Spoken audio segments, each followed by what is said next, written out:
Hi, it's Terry Ryder from Hotspotting. I'm wondering what you're thinking about this emerging issue that's getting increasing coverage in media around Australia. It relates to development in residential areas, whether we're going to allow townhouses units to be built in residential areas that have been primarily, single house on a block of land.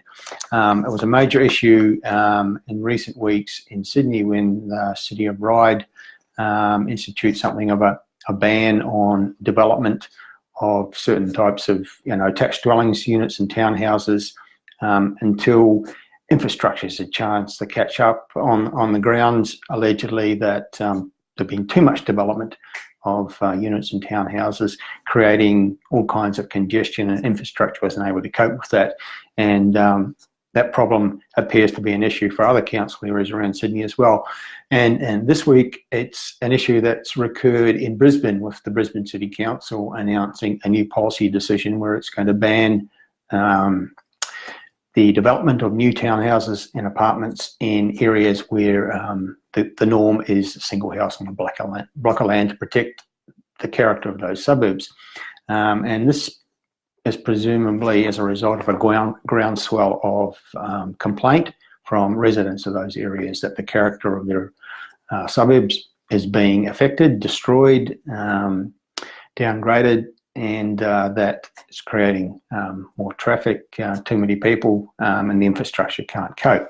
But the flip side of this issue, of course, is that one of the prime reasons why we have an affordability issue, why housing prices are rising in our major cities, and the cost of creating new housing is so high, is the flip side of this issue, that we're unable to achieve density in our inner city and middle-ring suburbs because of this opposition to development of units and townhouses. People don't want that kind of development in their leafy suburbs. So the new development is forced out to the fringes where there's no infrastructure. So we've had a recent report from the Reserve Bank claiming that the zoning system that restricts this kind of development and prevents density in our existing suburbs is the prime reason why house prices have been forced up, and we have an affordability issue as a result. And there was also a recent research paper that came out of Flinders University in Adelaide, essentially saying the same thing. They blame the zoning system that restricts density of development in existing suburbs for the affordability problem.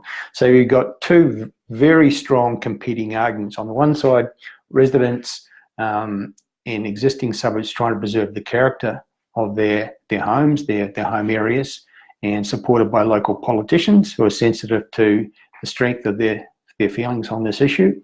And the flip side is the affordability issue, where density is prevented and forcing up the value of existing houses and forcing development to the fringes. And what that means is that the new development is happening in areas where there's no infrastructure, and it's very, very costly to extend road rail links to those new areas, build the schools and hospitals that are needed. Billions and billions of dollars need to be spent. And the way that this is funded primarily is to inflict infrastructure charges and other fees and charges on the housing industry that creates the new dwellings, and that forces up the cost of new housing. Therefore, new house and land products are very, very expensive, much more expensive than they otherwise would be. So, two competing issues. I'd be interested to know what you think about it, because on the one hand, you've got the affordability problem. On the other hand, you've got the perhaps understandable desire of people living in existing areas to preserve the character of those areas and to prevent congestion. So, what do you think?